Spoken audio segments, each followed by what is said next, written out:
नमस्कार दोस्तों, मेरा नाम विनोद पाठक है और मैं राज बुलेटिन के लिए यह वीडियो बना रहा हूँ। और आज हमारे साथ एक बहुत ही विशेष व्यक्ति हैं जो पेशे से डॉक्टर हैं और एक ऐसी बीमारी का इलाज करते हैं जिसका नाम सुन के अमूमन लोग डर जाते हैं, पर इनके अंदर एक कलाकार भी छुपा हुआ है और ये ऐसी पेंटिंग बनाते हैं जिसके विषय में बहुत कम लोगों को पता है।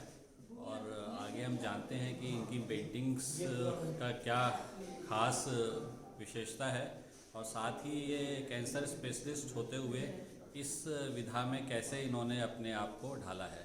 तो डॉक्टर प्रशांत, ये बताइए, आपकी ये जो पेंटिंग है जिसको आपने इनविजिबल और अदृश्य पेंटिंग कहा है, तो इसका आइडिया आपको कहाँ से आया? नमस्ते।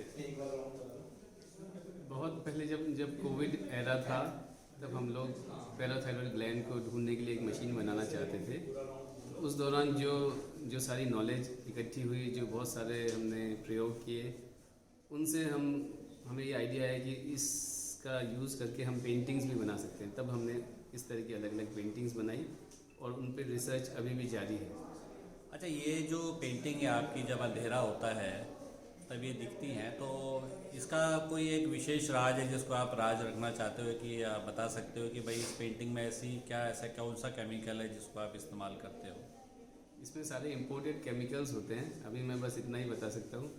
मैंने इसका पेटेंट फाइल किया हुआ है और एक बार पेटेंट मिल जाए फिर मैं आगे कुछ बताऊंगा। तब तक आप पेंटिंग देखिए और आनंद लीजिए। अच्छा, ये बताइए, आप कैंसर स्पेशलिस्ट हैं और एक यहाँ का बड़ा हॉस्पिटल है महावीर कैंसर केयर, उसमें आप दिन में 7-8 जैसा मुझे पता है ऑपरेशंस भी करते हैं।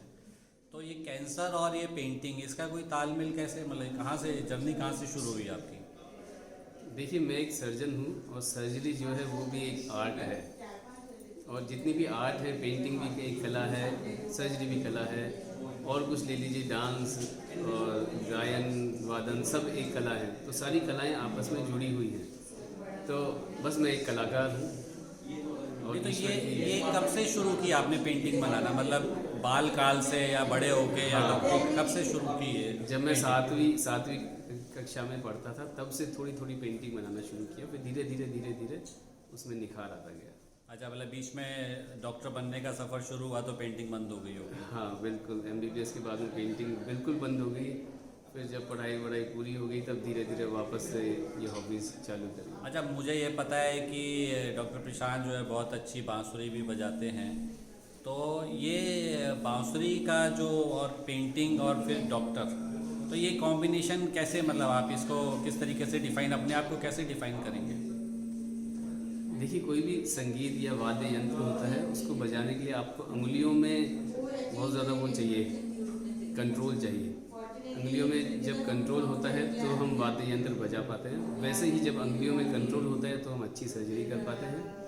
उंगलियों में आपका पूरा। अच्छा, एक चीज़ और बताइए प्रशांत, कि ये जो आज युवा डॉक्टर हैं जो टेंशन में रहते हैं, और मैंने देखा बहुत प्रेशर है डॉक्टर्स के ऊपर भी, और जो भारत की एक जनसंख्या उसके अनुपात में डॉक्टर्स की हमारे यहाँ कमी है, तो मैं समझता हूँ कि आप ये पेंटिंग करके अपने जो टेंशन है या जो प्रेशर है उसको रिलैक्स कर लेते होंगे। तो बाकी डॉक्टर्स को आप क्या कहेंगे, मतलब वो भी कुछ ऐसा कोई हुनर लेके आएँ या क्या, मतलब उस चीज़ के लिए करें कि वो अपने प्रेशर को जो है वो कम कर सकें? बिल्कुल, बहुत ही ज़्यादा ज़रूरी है ये। किसी भी चिंता को कम करने के लिए मेडिटेशन बहुत ज़रूरी है। और जो ये भी कलात्मक चीज़ें होती हैं, ये मेडिटेशन की जैसी ही होती हैं। जब आप कोई इंस्ट्रूमेंट बजाते हैं या पेंटिंग करते हैं तो आप बिल्कुल खो जाते हैं उसमें, और आपका दिमाग जो है एकदम रिलैक्स हो जाता है। तो इस तरह की चीज़ें केवल डॉक्टर ही नहीं, सबके जीवन में होनी चाहिए। ऐसा नहीं कि केवल डॉक्टर ही टेंशन में रहते हैं, हर आदमी टेंशन में रहता है आजकल, क्योंकि आजकल कंपटीशन इतना ज़्यादा बढ़ गया है। स्टूडेंट्स टेंशन में रहते हैं, बिजनेसमैन भी टेंशन में रहते हैं, कभी घाटा कभी फ़ायदा। तो ये जो कलात्मक चीज़ें हैं ये सबके जीवन में होनी चाहिए, बहुत ज़रूरी है। चलिए डॉक्टर साहब, बहुत बहुत धन्यवाद। एक डॉक्टर साहब ने बहुत अच्छा संदेश दिया कि आप जो आज की भागदौड़ के जीवन में टेंशन है उसको आप कुछ ना कुछ एक ऐसी हॉबी पैदा करके टेंशन को दूर कर सकते हैं।